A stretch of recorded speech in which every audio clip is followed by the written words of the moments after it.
Boa noite ou boa tarde para quem estiver assistindo à tarde, seja bem-vindo ao canal. Vamos falar um pouquinho do jogo do Flamengo e Grêmio. Grêmio e Flamengo foi na Arena do Grêmio. Um jogo que ficou para a história, né? Pela goleada do Flamengo em cima do Grêmio e por tudo que cercou esse jogo. O Flamengo com um a menos, um Grêmio que se perdeu no segundo tempo. No primeiro tempo você vê um jogo até equilibrado, no segundo tempo até nessa imagem que estou mostrando para vocês aqui nesse momento. Você vê um Grêmio que tentou jogar com bola longa, ainda tentou pegar o jogo no contra-ataque, tentava buscar os espaços do Flamengo ali para atacar os espaços do Flamengo, mas não surtiu efeito. E foi um jogo equilibrado até então no primeiro tempo. Até que no final do segundo tempo é expulso o Isla e o Renato Gaúcho tem que mudar no segundo tempo e o Filipão se perde. O Filipão que, né, gente, tem toda história no futebol, temos que respeitar a história do Filipão. Campeão em 2002, Mundial, 99 com o Palmeiras Libertadores, dirigiu o time na Europa. É uma história que não se apaga nunca, né? Mas eu acho que chega um momento na vida que a pessoa precisa de um descanso, precisa rever se vai continuar ou se vai realmente descansar. Eu acho que o Filipão chegou no momento, numa certa idade, que é necessário um descanso. Já tem muita história no futebol, não tem porquê estar passando por isso.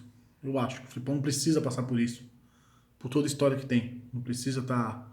A história nunca é manchada, mas pode acontecer de ter algumas dificuldades no decorrer da carreira que pode vir a não manchar a história, mas a riscar um pouquinho tudo aquilo que você fez para algumas pessoas, né? Eu particularmente não vejo nada demais, não vai mudar nada na história do Filipão. Mas para algumas pessoas, somente da imprensa, sim, né? Falo que mancha a história do treinador por conta do que está acontecendo. Então foi um jogo histórico. Eu acho particularmente que o Filipão deveria realmente repensar a carreira. É um treinador que, poxa, particularmente se eu tivesse a oportunidade de fazer um estágio com o Filipão e aprender na teoria, eu faria tranquilamente, seria muito feliz com isso e aprenderia muito. Ele tem muito que ensinar ainda. Mas eu acho que o fator campo, psicologicamente, já não ajuda bastante, não ajuda muito já. Né? Deveria mudar um pouco. Falar um pouco desse jogo, então tem essa imagem aqui para vocês que eu estou te mostrando que o Grêmio tentou. Bola longa. Aqui você vê um Flamengo fazendo a pressão alta na equipe do Grêmio, isso ainda no primeiro tempo, no início ali, o Flamengo fazia aquela pressão alta no Grêmio. O Grêmio vinha mais atrás chamando o Flamengo, realmente o Grêmio queria isso, realmente, para poder fazer uma jogada longa e buscar o contra-ataque. Você vê aqui a equipe do Flamengo avançando as suas linhas para abafar a equipe do Grêmio na saída de bola. Aqui você vê a equipe do Renato Gaúcho, naquela marcação de encaixe que a gente gosta de falar, o Renato Gaúcho que vem fazendo a marcação de encaixe, mas aqui não é o time do Flamengo, tá? Aqui é o time do Grêmio fazendo a marcação de encaixe também, como o Renato Gaúcho fez também. Aqui é a equipe do Grêmio do Felipão, fazendo a marcação de encaixe na equipe do Flamengo na sua zona de defesa. O Flamengo está descendo na fase ofensiva e você vê o Grêmio fazendo essa marcação de encaixe, que tentou fazer o jogo todo e no segundo tempo acabou se perdendo por conta disso. Perdeu seus volantes e perdeu aquela marcação de encaixe.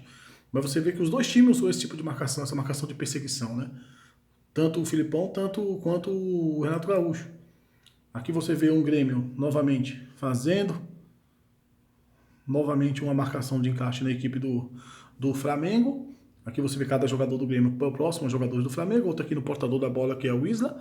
E aqui em cima você vê a movimentação que fez o Gabriel Barbosa para poder fugir um pouco da marcação do Kahneman, que é essa marcação de encaixes complica um pouco, que o jogador fica parado ali na sua posição, como o Gabriel Barbosa é um centroavante, e ele gosta de se movimentar muito, então muitas vezes ele buscava amplitude de campo e o Bruno Henrique centralizava e eles se movimentavam para tentar fugir dessa marcação de encaixe da equipe do Luiz Felipe Scolari. Você viu que o jogo estava difícil, tinha que buscar espaço a equipe do Flamengo para poder tentar definir o jogo. Aqui mostrando a equipe do Flamengo agora na fase defensiva, o Flamengo ali na sua zona de defesa, e a equipe do Grêmio ali na zona de finalização, no último terço de campo. Você vê a equipe do Grêmio sendo marcada também por encaixe pela equipe do Flamengo. Uma equipe do Flamengo que vai marcando, aqui o Felipe Luiz e o Diego, eu vou falar porque eu marquei o nome deles.